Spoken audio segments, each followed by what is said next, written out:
I have been waiting for an unreal amount of time for this watch to come in, and I'm so excited because it's finally here. Today we're discussing if the Omega Seamaster 300 meters black on black is worth the wait.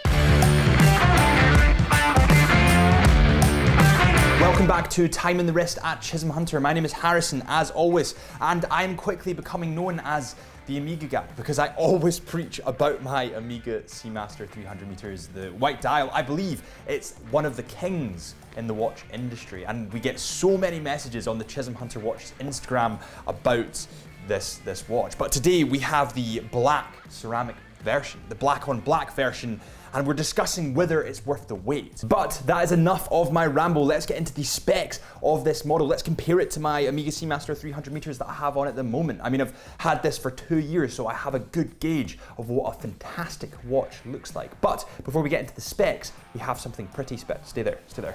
We have these. We are giving you the chance to win 5 luxury Breguet hats. All you need to do to be in with the chance of winning is subscribe to the channel and comment below with your favorite Breguet model. I say win 5 Breguet hats, I mean there'll be 5 winners and there'll be 5 hats sent out. They're extremely high quality, really nicely made, just like Breguet watches. We will decide the winners at the end of April, and they will be announced on the community tab, but also in the videos that we release around them. So make sure you hit the bell and the subscribe icon to be alerted. Okay, so let's begin with the specs of this model. The case diameter comes in at 43.5 millimeters, which is 1.5 millimeters bigger than my Omega Seamaster that I have on at the moment that comes in at 42 millimeters. However, what I will say, and I'll put this to you, is because this case is made from black ceramic, it kind of camouflages color. Now, in the watch industry, when you make something in a dark color, you make it to camouflage the size and bring the size down a little bit, or the perception of the size down a little bit. So this doesn't wear as big as you might think. And now we are looking at the case thickness and also the lug-to-lug measurement. So the case thickness comes in at, according to our digital calipers, 15 millimeters. And the lug-to-lug, let me just figure that one out for you. So the lug-to-lug comes in at just above 50 millimeters, maybe touching 51 millimeters at push. This watch is quite chunky, and I think that is partly to do with the kind of elongated lugs. However, with that said, I am a fan of the elongated lugs. I think it looks quite classy and quite elegant, and I do like the way that the rubber strap sits quite comfortably in between. But again, I am rambling on. So let's get into the face, let's get into the case material. But before we get into the case material and the face, let's get this on the scales and see how much it weighs. This is one of my favorite bits, part of the anticipation of just watching the numbers go up in the scales. So this watch, remember it's made of ceramic, comes in at 115 grams. Now, you guys will know that I have an Omega Seamaster Great White. It's one of my favorite watches of all time. I've recently got a NATO strap on it. Chisholm Hunter actually sell the NATO straps. It's a shameless plug right there, but I'm gonna do it because I got it. So let's get this in the scales. My Omega Seamaster Great White comes in at 104 grams, so slightly lighter than this, the black on black ceramic. And this is interesting, and it's interesting for a couple of different reasons. What's interesting is the fact that this is 42 millimeters and obviously this is 43.5, so there's a lot more watch on the ceramic than there is the Great White, but they're almost the same weight. And then you get to the fact that this is obviously ceramic, which is lighter weight than steel. But the thing that struck me about this model in particular is that it does still have some weight behind it, even though it's ceramic. You get some ceramic models and some titanium models that you don't even know you have a watch in your wrist.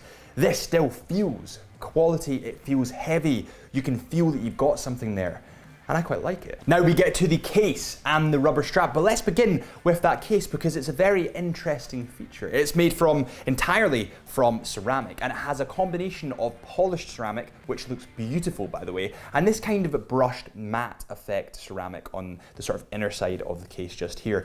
This case looks beautiful, and obviously ceramic is extremely scratch resistant. Unless you were to shatter ceramic, it won't really scratch. So actually it's that little bit more durable than steel.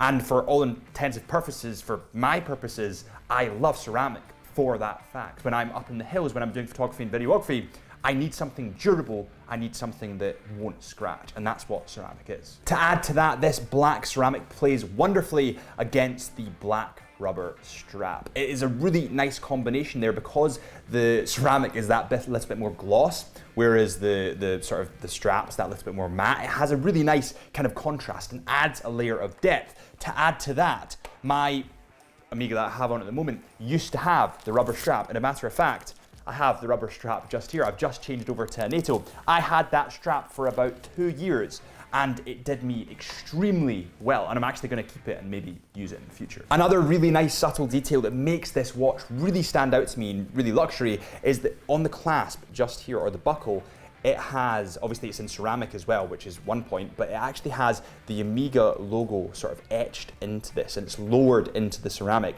It feels really nice when you sort of feel it with your finger. It's those little details that get me really excited. Let's talk about that crown, and let's talk about that helium escape valve. Now, I know that the helium escape valve is a bit like Marmite to some people. Some people really like it, some people really don't. My personal preference here is that I really, really like it. I'm wearing one on my wrist at the moment. That kind of says it all. When I first watched my first, well, that was quite embarrassing. But as I was saying, when I first watched James Bond, the watch that he had on is the Omega Seamaster, and it had the helium escape valve. And subsequent to that, I've always envisioned Omega Seamasters, or luxury watches in general, sports watches, with that helium escape valve. I just think it's iconic to Omega and adds a really nice difference point to the watch. For example, if you're 10 meters away and I can hardly see what watch you have on, but I can see it has a helium escape valve, I know at a glance that it's an Omega. And I quite like that detail. After all, luxury watches are meant to take you back into a moment of time, a moment where you felt happy, a sentimental moment. And for me, when I look at my Omega, I'm reminded of watching James Bond with my dad when I was about 13 or 14. I probably shouldn't have been watching it, but I was. And I love that detail. I love that sentimental attachment I have, but I'm rambling. Let's get into the case and the face. Before we do that, I totally forgot to mention the crown. Now, the crown is also made from ceramic and obviously sports crown guards. The crown in this Omega is slightly bigger and slightly thicker than my Omega Seamaster that I have on at the moment, but that's because the case size is that little bit bigger. I would say this is on the cusp of being a little bit too big for me personally, but it doesn't quite hit that point, so it still fits the aesthetic of this watch. Now we get to one of my favorite features, and it's the bezel. Now the bezel is made from ceramic, but what I like about this bezel and what makes it different is the base. The sort of lowered area is sandblasted, or it looks at least sandblasted ceramic. And the numerals and the dots are raised, and they're in a kind of gloss ceramic. Now, the reason that I like this is because even though it's black on black, it's still extremely readable. And that's really refreshing. Sometimes in black and black watches, you can lose some of that readability, but on this watch, I can guarantee you that you don't. By the way, I do realize that that might have come across really Scottish. Sometimes I try to curb the Scottish accent, but it just comes back with a vengeance. Before we go any further, I want to pause this video and say a huge thank you to those sitting home or on the subway or whatever you were doing watching this video, because we have just hit 7,000 subscribers. That is truly heartwarming. We are building a great, respectful community here, and it's down to you. So if you could help us and subscribe, it'd be much appreciated. That got really serious all of a sudden, didn't it? Let's get away from that serious aspect and let's get back into this watch. So when you move in from ceramic bezel, you have sapphire crystal glass. Now this sapphire crystal glass, the same as my Omega Seamaster that I have on at the moment, has anti-reflective coating on the top and the bottom, both sides of the glass. By the way, I totally forgot to mention, so I'll mention now, this model has a screwed down crown just like all the Seamasters, and it's water resistant to 300 meters. Personally, I've never dived to 300 meters, but if you need to do it, this watch can do it. Let's get into the detail of the face then. So, starting with the obvious, starting with one of my favorite features about Omega Seamaster watches is that wave motif, that wave pattern running through the face. It has a combination of kind of matte ceramic and the polished ceramic. Now, when reflected in the light, this plays wonderfully with each other and makes the dial that little bit easier to read. It's really handsome. The hands and the indices are made from black PVD. Now, this black PVD is a lot more polished than the ceramic, so it actually makes it that little bit easier to read, and it gives a good point of difference. Let's get to the lume though, because the lume is really interesting. And what I want to put to you is everything about this watch is dark. Everything about this watch is kind of muted, and the lume fits in with that theme. As you can see here, it has a combination of a kind of dark muted blue and a dark muted green. I really like this colorway, and I really like that muted effect. Now, to be honest with everyone that is watching this review, that lume is not as bright as my Omega Seamaster that I have on at the moment, but that's probably partially down to the aesthetic, it's down to the looks, it's down to the style aspect of this watch. And at the end of the day, if you want something for functionality, the odds are you won't go for a black on black watch. Black on black watches are cool. Black on black watches are stylized. They're something that you wear with a suit and are really proud to wear. They're maybe not as functional as other colors, but they're a statement. This watch just feels that little bit more slender to me, that little bit more sleek and stylized, that little bit more dramatic. Diving back into that dial before we get onto the movement, by the way, is gorgeous. It has the Omega logo sitting just below the 12 o'clock mark quite comfortably, and then it has all your details about the watch above the 6 o'clock mark. Now, it doesn't have a date window. My Omega Seamaster 300 meters does have a date window, this doesn't. But I do like the simplicity aspect of it. I mean, it's a watch, it's for reading the time, and that's what it's gonna do.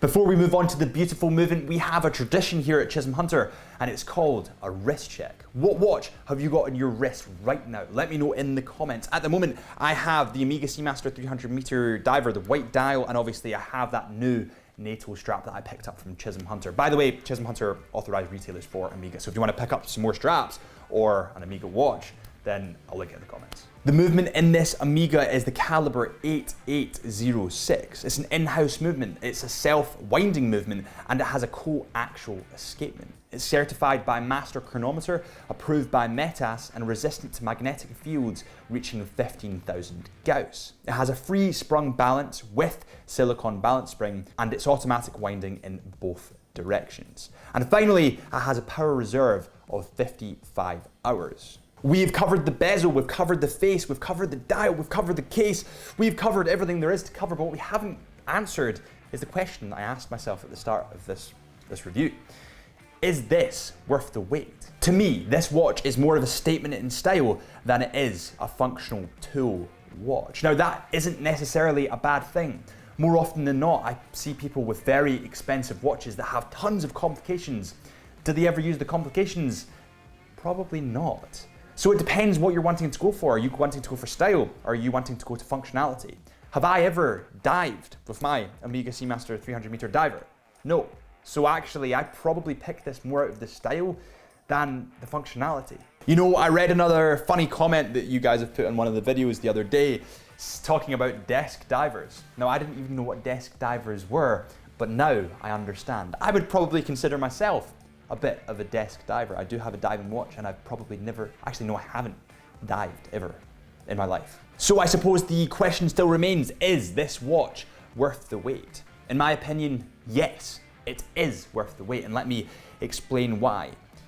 This watch is more of a statement in style, but it still has all the functionality of a fully functional diving watch. And let me put an analogy to you. When you see a G-Wagon driving and it's in matte black, is there any reason that it's in matte black? No. But does it look cool? Yes. And on that final note, thank you so much for tuning into this episode of Time in the Wrist at Chisholm Hunter. My name is Harrison, as always. And if you want to join the Chisholm Hunter watch community, make sure you subscribe just in this little bubble here. I've actually booked Indonesia. I'm going to Indonesia to film in the coming weeks. I need to stop rambling. I'll see you soon.